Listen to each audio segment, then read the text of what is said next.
Zontes 368G Scooter Lumbar Support Disassembly and Assembly Video Tutorial Preparation Tools. T25 Torx Hex Wrench number 6 Hex Wrench number 10 Socket. Open the seat cushion and find the 2 bolts fixing the lumbar support at the bottom of the seat cushion. Use the number 6 hex wrench to remove the 2 bolts fixing the lumbar support M6X25 bolts. Use the T25 Torx hex wrench to remove one M6X16 bolt fixing the seat point trim panel. Use the number 10 socket to remove one M6 bolt fixing the seat point trim panel.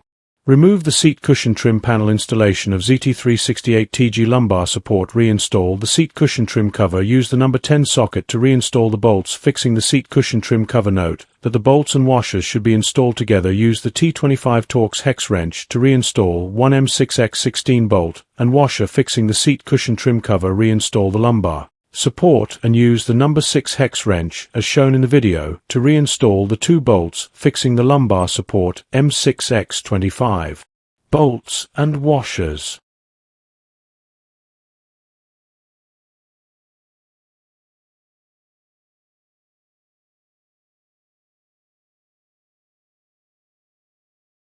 I'm coming for the throne.